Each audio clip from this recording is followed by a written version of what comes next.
What is up, everybody? It is Alex from Heavy New York calling from Zoom again, and this time we are here with Ashley of the Almighty Voyager. It is great to be able to talk with you. Thanks for coming back on the show, as usual. Thank you very much for having me. Yeah, anytime, man. It's so awesome to have you here. The last time I spoke with Voyager, I was speaking with Simone, and now we're here with you. First question is always first. Fearless in Love, absolutely phenomenal album. Just congratulations. It is from start to Thank you. finish a fantastic experience. Was the intention of this album to just sort of pick up where you left off after Colors in the Sun, or was this meant to be or signify like a new beginning for Voyager in a way?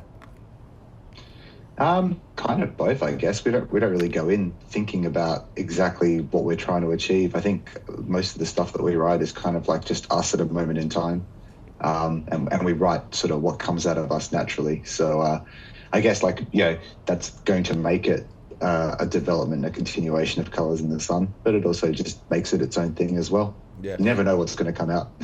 Well, that's the beauty. Like I remember listening to Colors Yeah. in the Sun, and hearing the Bright Star, as ambient and as anthemic as that was, only to have the riffs as heavy as Water Over the Bridge or Reconnected is out of nowhere, Yeah. and it has that same underlying element. Do you think because Voyager's music is on the fairly experimental side, that kind of makes it a little bit easier to sort of like try new things and bring different elements into the band? I think so. I think as well, because we tend to get sort of tagged with the prog label a lot, which is certainly a label we wear with pride. You kind of have that permission to experiment a little bit more. And I don't know, one thing I've noticed is that in Australia, for some reason, we just seem to have a tendency to genre bend and pick and choose a lot more than maybe some of our contemporaries across the world. I don't know, maybe we just take what we can get down here and turn it into its own little thing. But yeah, it's nice to have that freedom to do whatever we want to do. We don't really put too many limits on ourselves when it comes to coming up with ideas. So yeah. And it's funny too. You mentioned the whole prog label thing because you guys have reasonable song lengths, which is strange for a prog band. I could actually finish a whole Voyager song in one day. That's pretty impressive for prog metal. But it's funny you mentioned that too because like your fellow Australian prog peers such as Neil Blivascaris or Caligula's Horse, just to name a few. Is there like an element that all prog bands have to have now? Because you are with unequivocally a prog band, you've been labeled as that, but I used to think it had to do with song lengths, and you proved that theory wrong. So is there like an essence that all prog bands kind of have to have in a way? No, I think everyone sort of interprets it their own way. For me, I think it's about song structure. I think even without thinking about it, we like our songs to go to tell a story essentially. And I feel like sometimes that story can be harder to tell if you're just sort of going back and forth between like a verse, chorus, verse kind of thing. Like that certainly has its place. But for what we're trying to do, we want to sort of build you up and then take you down, then move you over here and then take a left turn around there. So I think maybe one thing that makes, a prog song is not like the time signatures or the song length or anything like that. It's about where you're taking someone with your song. Are you taking them on a journey, or are you, just sort of creating something that's going to give people a good time? I must admit, in Voyager, we like to do a bit of both. You definitely succeed in both. It's funny you mentioned the journey aspect too. I don't know so much if it has to. I know this isn't the main focus point, but like the album artwork for Fearless in Love, I thought kind of has that taking you on a journey aspect to it. The way that the hand is sort of rising up in a way. I know you're not the vocalist, so to speak, but like when you open up with the best intentions and you go into Prince of Fire and you end with Gren. Or the title track Fearless in Love, it seems like there is a sort of journey that's happening there in a way. Was that like a preconceived vision? Was that always the vision in a way for Voyager? Do you feel like since you came in with your first album, Five, that like maybe that was always the intention, or has like the purpose sort of changed from Ghost Smile to Colors in the Sun to now? I think one of the main things that we've maybe been focusing on over at least the last couple of albums is really like trying to hone in on our songwriting chops a little bit and sort of think about what makes a Voyager song a Voyager song. And I think, yeah, especially with the Eurovision experience that we've had recently, we've really discovered with ourselves like because of the 3 minute time limit you're kind of confined to when you write a Eurovision song, we've really become very good at being very selective and very effective with trying to say a lot with a little, I think. Not to say that the songs don't have a lot of work put into them and there's a lot going on, but it's more like everything that is there for a very, very good reason, and they're all serving a certain point. Whatever feeling that song is trying to get across, everything is in service at that point. Like on this album, there were times where I was literally slaving over like the position of every kick drum hit in a song, just to make sure it was in the right spot for what we were trying to do. And I think that's something we've honed in on more over time, is just like what do we actually need to do? Are we listening to each other? Are we listening to the song and what it wants to be? And are we making the song the best thing it can be? And it sounds silly to say that, I guess, but sometimes you're so kind of tied up in, I guess, like the vibe and your own playing and stuff that you're not thinking as much about the song and like what the concept or what the song can actually do, I guess. I don't know if that makes sense. No, it most certainly does. When you joined up with Voyager for the making of Five, were you looking at the meaning of I and Universe and I Am the Revolution, etc., being like, this is how I have to play, this is what it's all about? Or were you kind of given a little bit of your own range to bring your own mix into Voyager in a way? Because when you compare Element 5 to 5, that to now with Fearless in Love, it almost seems like there was a constant evolution, but I do consider 5 to have been really a massive turning point in Voyager's adventure. Yeah, that's awesome. I think it's interesting you pick up on those because like since that album, it's been a consistent lineup as well. So I don't know if it was just the case of like something clicked and we sort of found the lineup that makes the most sense for what kind of band Voyager was trying to be. But fortunately, it's a very welcoming and democratic band, this one. We don't really put any limits on what all of us can and can't bring to the table. So I was definitely given a lot of scope to sort of write and play the songs the way that I would play them. Mark is a phenomenal drummer, who's the drummer for Voyager for the couple of albums beforehand. But he and we come from different backgrounds musically and we play very differently. So I can't really pull off what he pulls off on some of those earlier albums. It's just not my style. I come from a more of like a blues and rock and kind of nu metal sort of background. So I like to sit back and groove and not worry too much about the power metal stuff. It took me a really long time to be convinced to pick up double kicks early in my drumming career. So they don't feature as much in my songwriting as they might for maybe another metal drummer. So no, it's good. I think that works well for the sound, and it's very cool to be able to sort of not have any real limitations on how you choose to express yourself. But sort of going back to what I was saying before, it's been interesting over the albums to learn exactly how much of that I need to do. Because looking at, the fifth album, I think I was overplaying quite a lot. I think I was so excited to be playing prog metal that I was just throwing everything at it. It's almost exhausting to listen to now. It's a fantastic album, but you speaking of which, though, and I know you weren't in the band for this, but this year marks 20 years since Voyager's debut in a way. So were you listening to that album, or were you familiar with it before even joining up with it? And have you and Danny and Simone and everybody maybe been discussing of sort of like a celebration to 20 years since many people first heard Voyager? Well, so Perth's not the biggest place in the world, and there's only so many venues here and only so many metal bands. So some of the bands that I was in had shared the stage with Voyager a few times, and I've definitely, definitely followed their work since the first album. And I was actually the graphic designer from I Am the Revolution onwards as well, so I sort of helped with the CD layout and merch designs and stuff too. So I've been involved with the band for longer than I've been the drummer. 20 years since Element V. Wow. We probably should do something. We did think about it a little bit in 2021 when we did a Voyage Through Time, like our live concert, because that was almost a little bit later after 20 years since the band had formed or something. But that's a really good point. We've got the rest of the year to figure out if we should do something with Element B, because that's a pretty cool milestone. Yeah, no, that has an excellent what I call the debut charm to it. But But it's funny you mentioned being the graphic designer as well for Voyager in a way. Has graphic design, like, have you done a lot of album covers throughout your career? Has that also been sort of like a passion outside of drumming as well? That's my trade, essentially. So that's what I do when I'm not drumming, and that's what I've done most of the time to make money outside of being in a band, because there's not too much of that on the original music side of things. Yeah, I've done a lot of album covers. They're often for bands that I've been in. I'm sure it's probably the same over there, but when you're in a drummer, you can't settle for one band. You have to be in at least three or four, right?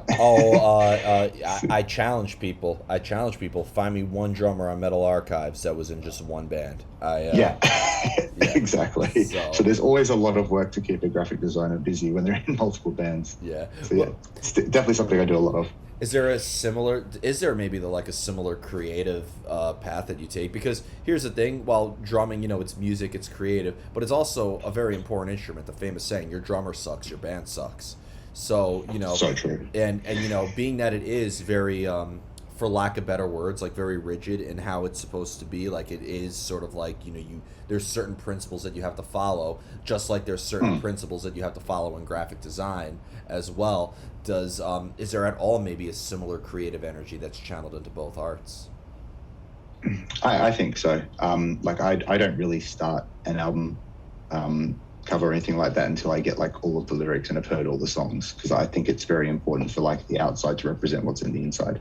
So I feel like my job when I'm doing that sort of thing is to basically visually interpret what that album is going to be about. What are the themes? What do the songs sound like? You should be able to get an impression of that from the artwork, or at the very least, the artwork could set up your expectations and then sort of twist them a little bit when you actually hear the album. So I think the artwork does need to tell a similar story, and I think in order to do that, you need to know exactly what you're designing for.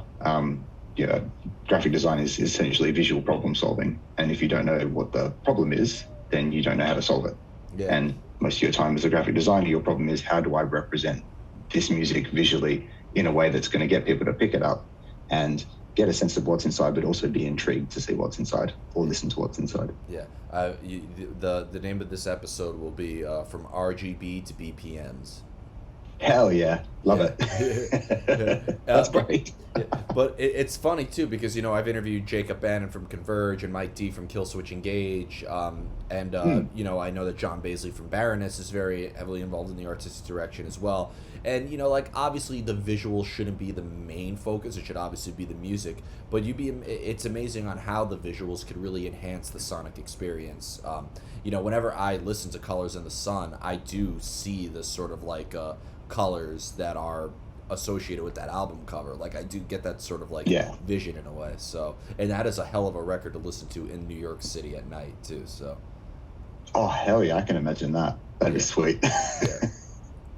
I kind of wanted to talk about drumming, finish this interview off talking about that a little bit. First off, a lot of people assume because drums is a very rhythmic driven instrument and doesn't have melody, that it tends to lack emotion, but I think that's total BS. When you look at Neil Peart or John Bottom or anybody play drums, I'd imagine that with every kick that you make and every hit that you do, there is emotion that's channeled into it just as much as Danny's melodic vocals, right?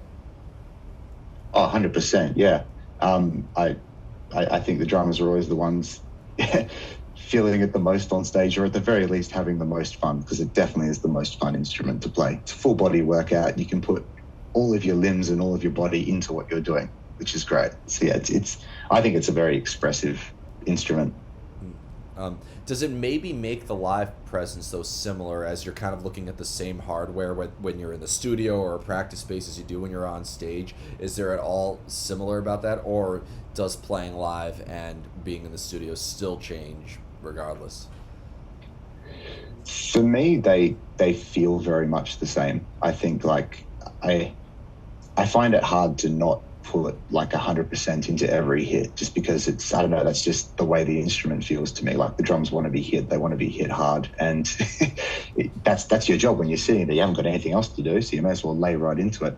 But with that said, like when you are playing live and there's I guess the feedback from the people you're playing to, there is a lot of sort of putting out there and getting back that maybe pushes you that little bit over the edge. I've definitely come off stage, many times in my live gigging career going, oh, I really wish I didn't bash that crash so hard. That's going to cost me. Or I wish I didn't knock the floor tom over, in a moment of pure sort of metal ecstasy at the end of that song, because now I'm going to have to fix that tom the other day. But at the time, like, it's the right thing to do.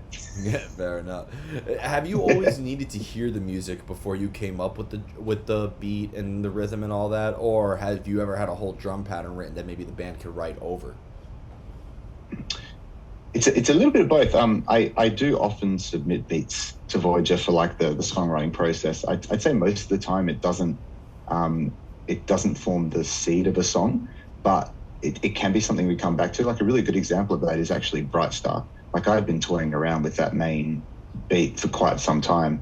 And while we never sort of took that and made a song out of it, when we had Bright Star, we all just sort of sat there and went, there was a beat from a while ago that would really fit this part. And it came back and it's like, yeah, this is perfect for this. It kind of works out. That's amazing. And a lot of the songwriting, yeah, it's weird how that works out. Yeah, because that's and the a lot last of the song songwriting we do as well. Oh, sorry? Sorry, you were saying? No, that was the last song I'd expect to start that way, because that is such a very melodic driven song. Like I thought maybe Reconnected or Water Over the Bridge would be very rhythmic driven, and that maybe had the rhythm that you laid down. It's kind of like it's very much like a back and forth kind of thing. Like as we're writing, like the drums might make the guitars do one thing, but then the next part the guitars will do something. It's like, oh, actually no, we'll change all the drums to fit this, and you're kind of constantly molding and reshaping things. Reconnected's another good example actually, because the whole ending of that song was me just going away, going, I want to do a car bomb thing at the end of this song, so I'm going to go and write something, and y'all can figure out what I'm doing afterwards. Fair enough. Again, that song is dangerous. If you play in New York City, make sure that if you play that song live, that there is a wall of death. Hell yeah. Do you know we never played that live, actually, that song, so well, that could be very cool. Well, you got to change it now. All of Fearless in Love and All of Colors in the Sun. Play those two in its entirety. Oh, you have a lot of ground to make up. That sounds amazing to me. I'd love to do that. Please. And finally, just a rig rundown. What is in your arsenal of drum hardware that makes the epic rhythmic sounds of Voyager the epic rhythmic sounds of Voyager? Well, I have to give a massive shout out to my wonderful Tama Star Babinga kit with an outer ply of Indian laurel. It is, so it's a bay leaf tree technically speaking as the outer ply. Babinga kits are awesome just because I guess you can tell from the way that Voyager sounds and the way we play live that we're all about big impact and bombastic rhythms, and hardwoods give you that massive sound. And since actually for Fearless in Love, this is the first one we recorded it on, Sabian hooked me up with a set of HHX complex thin cymbals, like for all the crashes. So like the crashes and the ozones are all these very dark, very thin Sabians. And part of me asking for those was our live sound engineer just having so much trouble with the brightness of my cymbals going into everyone's microphones. So I'm like, I think maybe we need to cut down on those high frequencies. I need something a little bit more dark and controlled. And yeah, these have fit the bill really well. So yeah, man, the Tama Sabian combination for everything Voyager is just phenomenal. Totally does the job. Yeah, you kind of just answered what I was going to ask you in a way. I was going to ask if if you use the gear because you've been using it your whole musical journey and you're just the most comfortable with it, or if it best sort of suits the style that you play. Because I feel like with prog in particular, it's very you need if you're playing death metal or like black metal, you could kind of use the similar essence of gear, and it's really just a preset that's different. If you're playing thrash metal or death metal, you can use similar stuff. But I feel like you really need specific type of gear to play the type of music that you do. I think so, and I think over time as well, you dial in a sound that that just works for you, and works for that kind of music as well. Like I don't use that same setup for like the other bands I play because it's very different style. This one just makes I've tried using this kit for other bands, and it's like it sounds good, but it's not the right sound for that music. So I've got like, bigger drums or, older drums. This is more of a modern kit and a modern build, and it suits the sound.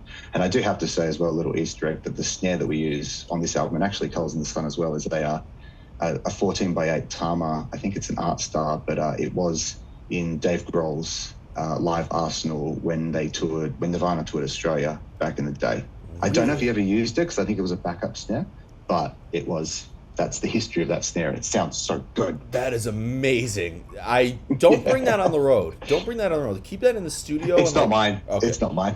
That better be a studio one. Yeah, well, I would keep that shit encased in glass. But I've told the engineer if he ever moves it on, he has to call me first. Yeah, because I want to take it off his hands. I was, and maybe this is just my dirty mind in a way. I thought for a second you were going to say, yeah, it's the same snare on Saint Anger. Because everything. I would give that a shot. I don't care. I think there's a place for it. You know what? Hey, Slipknot plays the trash can too, and they've done pretty well for themselves. So you know what? Exactly. So there you go. Exactly. They need to, because they have paper thin snares most of the time. So getting a trash can in there helps beef it up a bit. Absolutely. Get two of them. Get two of them. Why not? Yep. The beautiful things about being a drummer, you can make anything in front of you a drum set. So. As we just found out today, we were filming some content, and apparently I was kicking the table that the camera was mounted to the entire time, so I might have ruined the whole video, but oh well. Nope, you're good. You're good. But before we go, I want to thank you so much for your time today. Thank you for an awesome conversation, and most of all, thank you for just another epic album to really dive into the world of Voyager with. This album I really think is spotless and an epic experience. Is there just anything else with Voyager you'd like to promote in terms of shows or tours? Please tell me that there's a U.S. tour somewhere in the works. Well, firstly, thank you very, very much for all those kind words. That's really, really, really nice of you to say. And yeah, thank you for having me. We do have a European tour coming up in October. So sort of getting back to a market we've been to a bit and playing shows for a couple of weeks. The US. Oh, the US, yes. It's been a while since we were last there. We might have to do something about that. I don't know what at this point, and I certainly couldn't say what. But the US is definitely not off our radar. There's lots of machinations behind the scenes. You have a winking tone, so as soon as I turn this camera off, you're going to tell me exactly what's in the works. I value my position in this band far too highly to risk such a thing. Fair enough. But thank you so much. Everybody, we are here with Ashley of Voyager, Fearless in Love. Pick it up. It is an absolutely epic experience. This is Alex from Heavy New York, and we will see you next time. Bye-bye. That was perfect. Thank you so much. That was awesome. Thank you. Like, in case you couldn't tell, I'm a big Voyager fan, so like this interview was like